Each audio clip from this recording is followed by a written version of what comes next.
যারা সৎকর্মশীল দুনিয়া থেকে বিদায় হয়ে যায়, মৃত্যুবরণ করে, আর যাদেরকে ছেড়ে যায়, স্ত্রীকে ছেড়ে গেছে, ছেলে মেয়েদের ছেড়ে গেছে, তাদের সম্পর্কে তাদের চিন্তা করার কোনো প্রয়োজন নেই। আল্লাহ পাক তার সততার কারণে, সৎকর্মশীল হওয়ার কারণে, ভালো মানুষ হওয়ার কারণে তার স্ত্রী ছেলে মেয়েদের হেফাজত করবে। এটা কোরআন কারীমের কথা। মুসা আলাইহিস সালাম আর খাজির আলাইহিস সালামের ঘটনা যদি পড়েন সূরা কাহফে, ঠিক না? সূরা কাহফ জানা আছে না এই ঘটনা? তাতে কয়টা কাজ করেছিলেন খাজির আলাইহিস সালাম? 3টে কাজ করেছিলেন। তার একটি কাজ ছিল একটা দেয়ালের মেরামত করে, দেওয়ালটা ঠিক করে দিল। ঠিক করে দিল দেয়াল। ওই গ্রামবাসী দেয়াল ঠিক করার, ওই গ্রামের এক লোকের দেয়াল ঠিক করলো। ওই গ্রামবাসীর কাছে যখন খেতে চেয়েছিল, খুব ক্ষুধার্ত হয়েছিলেন তারা, খেতে চেয়েছিলেন তারা, তো খেতে দিয়েছিল? খেতে দেয়নি। বলছেন না, আমরা খেতে দিতে পারবো না। তারপরে ও দেয়াল ঠিক করে একটা পয়সাও নিলেন না খাজির আলাইহিস সালাম। আল্লাহ পাক রব্বুল আলামিন রহস্য জানিয়েছেন যে এই দেয়ালে কি আছে, দেয়ালটাকে কেন ঠিক করে দিতে হবে, যদিও এরা খেতে দেয়নি। আল্লাহ রাব্বুল আলামিন সেখানে বলেছেন যে আম্মাল যে দারো দেয়ালটা কেন ঠিক করেছিলেন, খাজির আলাইহিস সালাম বলছেন, মুসা শোনো, দেয়ালটা যেন ঠিক করে দিলাম। ফাকানা লি গুলামাইনি ইয়াতীমাইনি ফিল মাদিনা।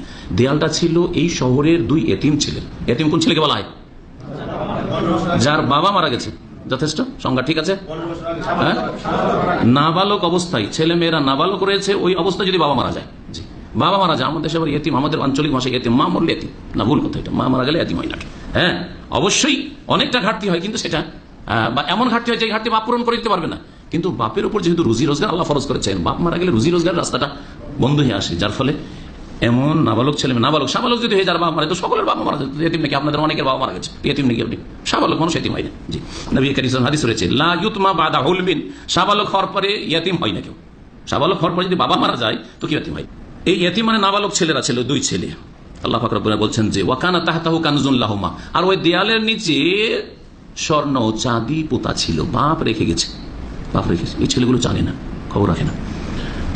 ওখানে তাহলে ওখানে আবুহুমা সালেহা। আর ওই 2 ইতিমের বাবা ছিল বড় নেক মানুষ, সালেহান। এটা হচ্ছে আজকের আলোচনার সাথে সম্পর্কিত। এই 2 ইতিম ছেলের বাবা কি ছিল?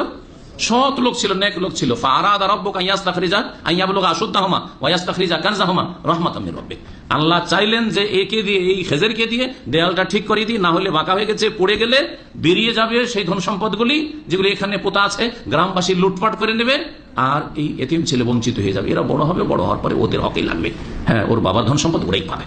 এই জন্য এ দেয়াল ঠিক করে দিলাম। কি জন্য আল্লাহ ঠিক করতে বলেন খেজেরকে? ওয়াকানা আবুহুমা সালেহা। কারণ এই 2 ইতিমের বাবা কি ছিল? সৎ লোক ছিল। তাহলে আপনার বাবা যদি নেক থাকে, তার ওসিলায়, তার মাধ্যমে আপনি সুখের জীবন পেয়েছেন। জি, আপনি যদি নেক বাবা, সৎ বাবা হইতে পারেন, তো আপনার ছেলে মেয়ে আপনার পরে আপনার জীবদ্দশায় সুখী থাকবে ইনশাআল্লাহ। এটা কোরআন কারীমের কথা। শুধু একটা ঘটনার সাথে এই আয়াত খাস নয়, প্রত্যেকের জন্য। বাপ মা যদি নেক হয়, তাহলে ছেলে মেয়েরা দুনিয়ার সুখ পাবে আর সৎ হবে। অসৎ বাপ মায়ের ছেলে মেয়ে সৎ হবে, এটা বিরল বিষয়।